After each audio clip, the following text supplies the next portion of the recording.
being blocked. They were being blocked by his face. Do you know what I mean? He was no longer able to sort of just take them on the gloves.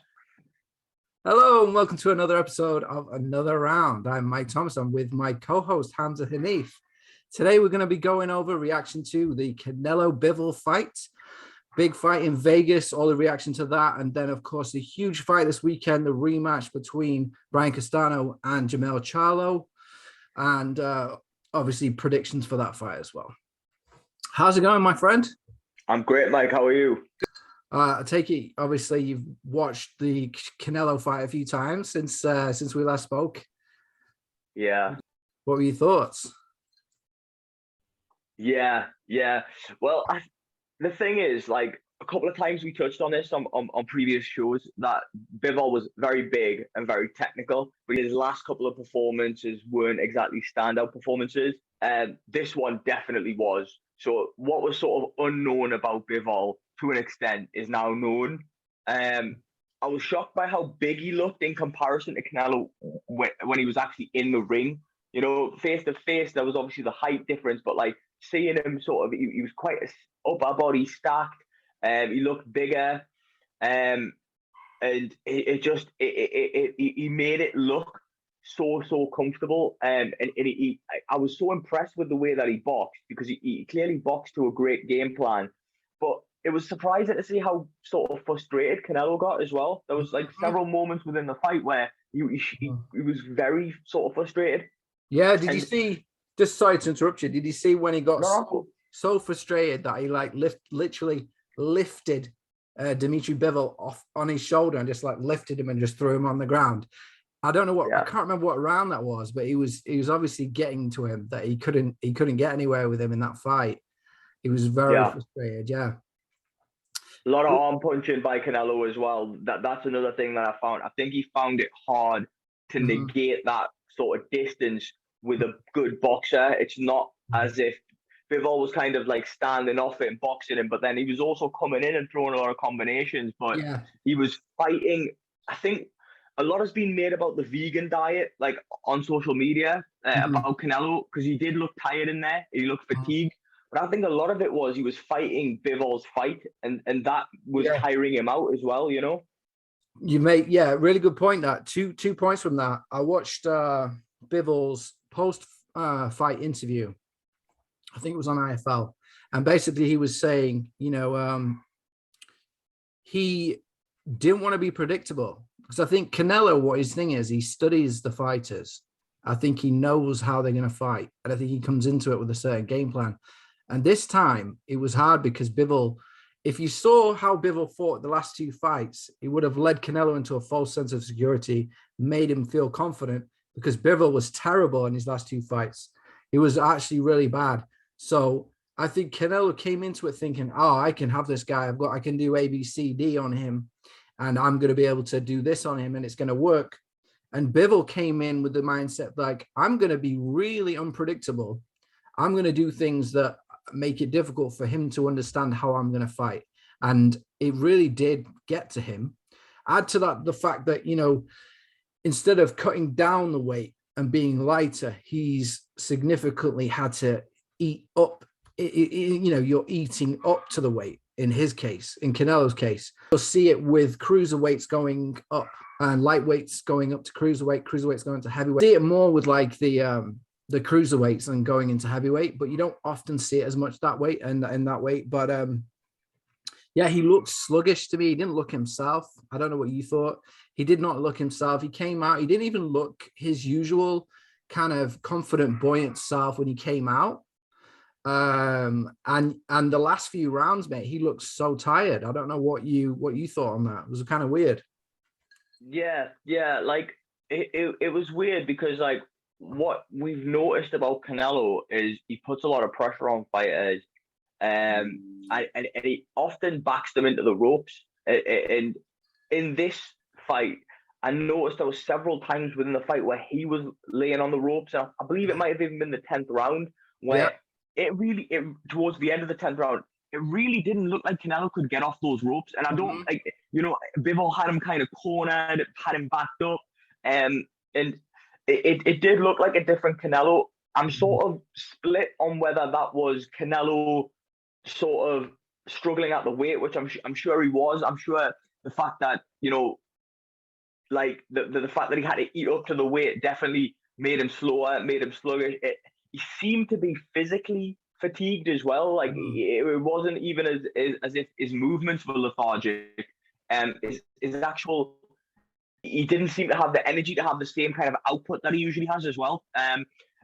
That being said, Bivol did box out of his skin. So it was one of those. I don't know how much to sort of give Bivol credit and then also sort of blame outside factors for Canelo's performance. You know, it's difficult. I would say it was both. I think Bivol fought out of his skin. I think his level rose for Canelo. I thought he thinks this is Canelo. He trained really hard. He had a game plan. He fought really hard. And I think he boxed very well. And I think Canelo didn't box well at all. So it's like they kind of more, on that basis, he was well beaten. I think Bivol clearly won that fight.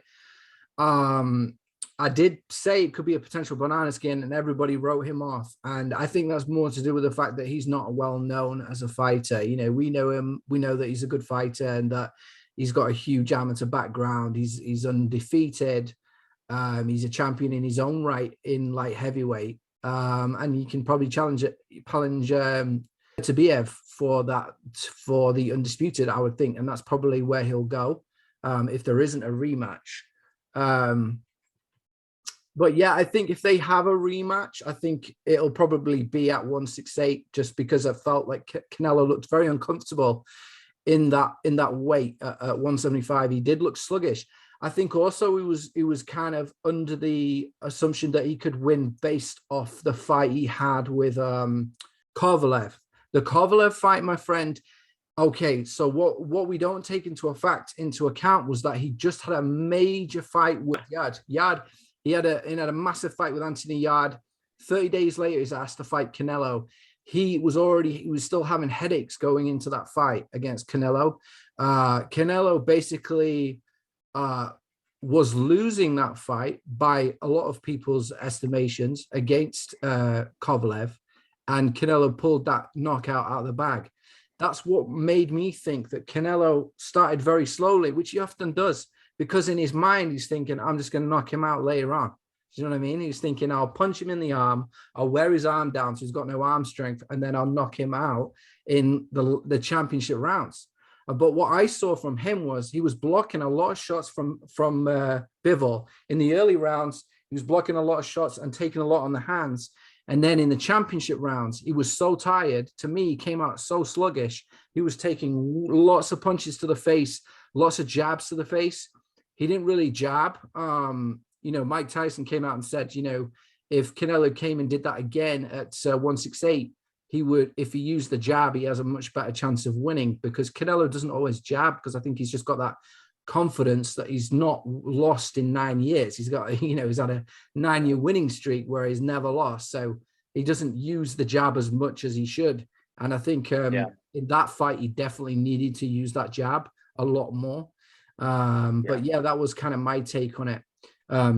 Just to sort of add to that a little bit. One thing I would say as well is Bivol has like a really tight high guard, like a really impressive one as well. And the thing is with Canelo, I think often he can afford to not jab because his head movement is so good, so he can kind of get in and out of range, being relatively safe without having to pop his jab out constantly. The problem was, though, is he was throwing sort of loaded up right hand from a distance, and because Bivol was just, he had not only was he the taller fighter, but he was fighting at a sort of a long distance, and he had that high guard, and it was just landing on his arms, and he was able to counter. And as the fight wore on, as you mentioned, those shots weren't being blocked; they were being blocked by his face. Do you know what I mean? He was no longer able to sort of just take them on the gloves. And there was a time in the 5th round as well when Canelo, going back to him being on the ropes, he was on the ropes and Bivol threw like an 8-punch combination as well. So there was times in the fight where sort of the roles reversed of what we would expect. Usually Canelo's the bully fighter, and there was times in that fight where Bivol went from being the sort of the standoff boxer to the bully fighter as well. An interesting thing as well is, how did you score the fight? Well, it's interesting because I think the first 4 rounds, Canelo came out quite well, quite sharp, and I would say it was a bit more even. But I think to the latter rounds, they were mostly Bivol. Assuming you disagree with the judges of what they scored it. Yeah, I do, I do, and I think it's quite lucky because obviously the right man won, and we can avoid sort of a situation where it's like, people are, because Canelo's getting a lot of hate right now anyway, which I think we're going to address further down the line. But yeah, imagine the hate he would be getting if he'd have won that fight. You know what I mean? I disagreed with the judges. I watched the fight twice. The first time I watched it, I give Canelo more rounds. I give him 5 rounds, and then the second time I watched it, I give him 3 rounds. And going into sort of in the 10th round, when I rewatched it, that was one of the rounds. And this is how judging is actually quite a difficult thing. In the 10th round, the first time I viewed it, I gave Canelo that round. And when I rewatched it, I actually realized Bivol punched him 30-yard punches. He outpunched him by 30-yard punches in that round. Yeah. So it was one of those fights that I think it just barely avoided controversy, because I think going into the championship rounds, they had it level. And then Bivol won the last 2, and that's what got him the fight. But I think that last round was the telling round, wasn't it? And also the body language. And I always say this as well, the body language is so important at the end of the fight, even if you've not, like the way that they act and the way that they just run to the corner. If they run to the corner and just stand up and wave their hands in the air, even if if they know they haven't won, you should do it anyway, because it does really influence them sometimes. But the body language was telling. I think he clearly won the last round. So I don't really have any complaints. I don't have any complaints about Canelo or Bivol. I think more respect needs to be given to Bivol. But above all the rest, I'm kind of disappointed with the reaction in general of the boxing community. I mean, I thought it was kind of incredible that just because he lost, that, he should give up, all these boxing fans that come out and say, he's useless, he should give up, he's overrated, etc. He's so overrated, Canelo. He's been on a 9-year winning streak. He's not lost for 9 years. You know what I mean? His only loss was to Mayweather, and he's gone up into the light heavyweights. The guy's 5'6" tall. Can we give a bit of respect to the guy? I don't understand this whole thing, because all of the great fighters that have ever fought have all had losses. Muhammad Ali, even Lennox Lewis, they've all had losses, and it's not about the loss, it's about how you come back from it. Sugar Ray Robinson, the greatest, probably is in most people's top 5s. He lost countless, he lost a good number of times. Crazy. The whole reason, where people are switching over to UFC or have switched over during the boring Klitschko years, and I understand because the Klitschko years were kind of boring, but when they switched over and they went over to UFC, because the best guys are not taking risks. They're not fighting. They're not willing to take a risk because they're so afraid of losing. They're undefeated. I cannot lose a fight. I must be undefeated. Well, how come Muhammad Ali was fine?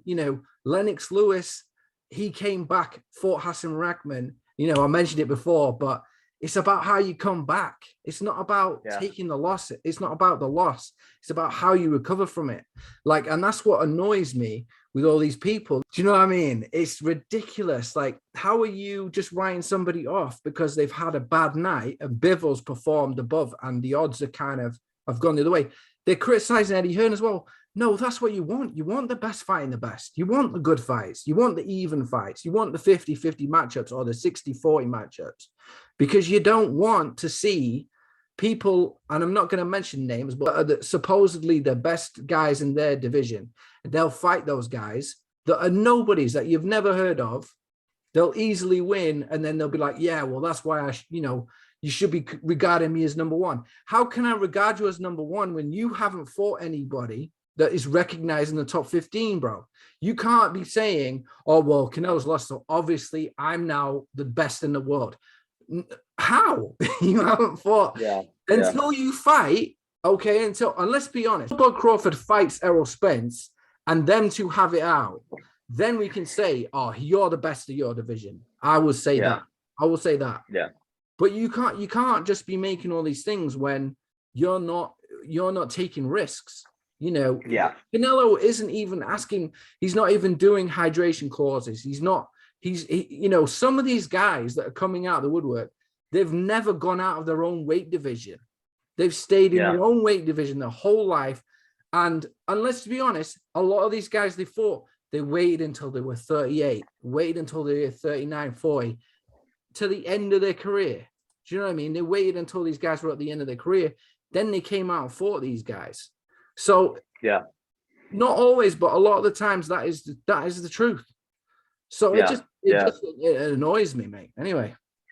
No, definitely, and I can totally get why you sort of ranting on about it, man, because it pisses me off as well. Like, and it's one of the things that I hate the most about the sport. And my take on it is this: after the Canelo fight, like, we as boxing fans are so quick to blame broadcasters and promoters and fighters even for not making the best fights. But I think after sort of the Canelo fight, I realized we as fans have to take some of the blame, especially in this social media era where, you know, you have a one guy who is unifying his division, he's then moving up, he's then trying to have another crack at unifying another division. And like you say, he's 5'6", 5'7". He's giving up a lot of his natural advantages to fight and compete at that weight class. And it's to make big money, it's to make big legacy, and it's to have entertaining fights. And the problem is he gets absolutely slaughtered online because he lost. And it's one of those ridiculous things where it's like, we as the fans have to realize that actually has an impact. That has an impact on the promoters, that has an impact on the broadcasters, and it has an impact on the fighters.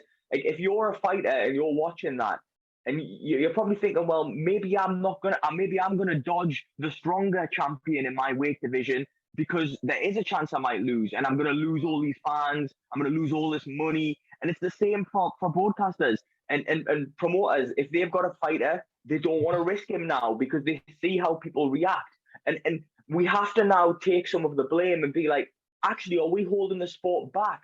Because if someone is fighting outside of their weight class, or he is a multiple division weight champion, listen, man, I don't give a what anybody says. Canelo has fought 18 world champions. 18 world champions. Put some fucking respect on his name. Don't like, if everybody loses fights, man. Like, everybody loses fights. If you Stars fight make for long fights. enough, Stars make fights, like they always say. And if we're comparing it to UFC, who in the UFC has got an unbeaten streak?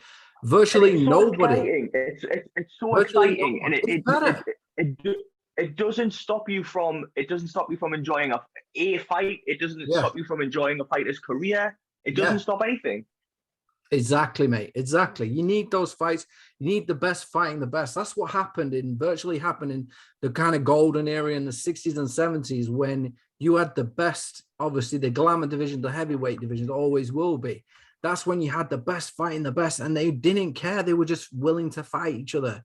Now there's so much. And I think a big part of that as well, bro, is the fact that there wasn't social media back then. There wasn't all these fans, you know, coming out of the woodwork and having crazy opinions. Social media, listen, it's okay to have your favorite fighter. It's okay to think a fighter didn't perform very well. It's another one to start saying, oh, he's trash, his record is trash, he should never, you know, these things need to stop because they're so negative and they're so unnecessary. But this is why I personally have more respect for people like Anthony Joshua, Canelo, even to Wilder, because they're willing to put themselves on the line and fight the best. They're fighting, they're coming out and they're going to give it a go, and they're going to put their legacy on the line. I got more respect for that than somebody who's undefeated, who just stays in his lane, stays in his division, doesn't take any risks, waits until people are like